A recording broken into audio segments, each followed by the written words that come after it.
একটু হয়ে যাবে। ওকে, আজকের রান্না বান্নার জন্য নিয়েছে যে বাগানের লাউ শাকের ডাঁটা, আর যে পাতাও আছে, বাগানের আলু, অবভিয়াসলি নট বাগানের পেঁয়াজটা কেনা, এই আলুগুলো হচ্ছে আমি পর থেকে পেয়েছি। আর এই যে চিংড়ি মাছ দিয়ে রান্না করব।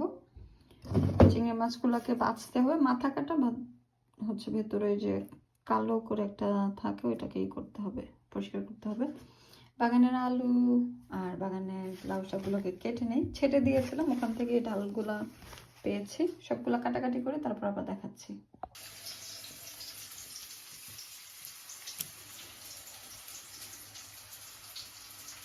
লাউয়ের জন্য মশলা দিয়েছি, আর খুবই অল্প মশলা রান্না করবো।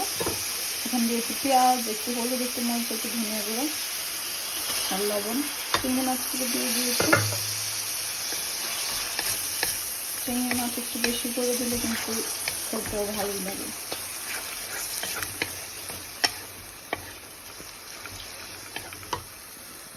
চিংড়ি মাছ খুব বেশি কষাতে হয় না, তাহলে কিন্তু রাবারি একটা ভাব চলে আসে। এখন আমি আলুগুলো দিয়ে দেবো, আর আলুগুলো কিন্তু আমি খোসা সহ রেখেছি। নেড়ে চেড়ে 2-3 মিনিট কষে তারপর আমি শাকটা দিয়ে দেবো।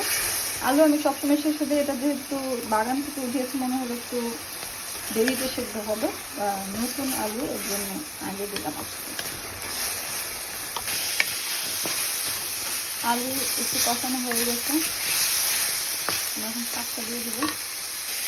আমার পাতিল একটু পুড়ে যায় বা পুড়ে গেছে, নেভার মাইন্ড।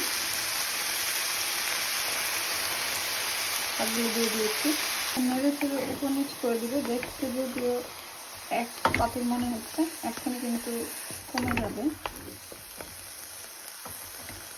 আমি হচ্ছে একটু নেড়ে চেড়ে দিই, বলেছিলাম না একটু হয়ে যাবে, কমে গেছে।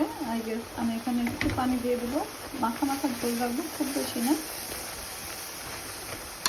এখন পর্যন্ত সবুজই আছে, একটু পানি দিয়ে দিই, তারপরে খুব বেশিক্ষণ রান্না করবো না। আলুটা সেদ্ধ হলে নামিয়ে ফেলবো।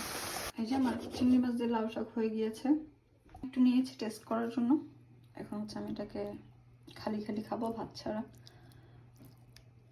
এই লাউ শাক পাওয়া যায় না, তার জন্য এত মজা লাগে। খেয়ে বিসমিল্লাহ।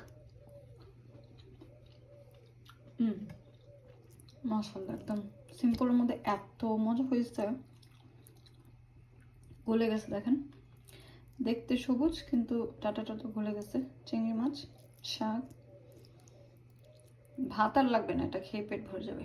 আলহামদুলিল্লাহ, নিজের গাছের প্রথম লাউ শাক। প্রথম না, এর আগে হচ্ছে আমি ভর্তা খেয়েছি পাতা দিয়ে আরেকদিন, আর আজকে তরকারি রান্না করলাম। প্রায় 1 বছর পরে, কত বছর হচ্ছে ভর্তা খেয়েছিলাম, তরকারি খাওয়ার যোগ্য হয়নি, মানে অত বেশি হয়নি, অল্প হয়েছিল। আলহামদুলিল্লাহ।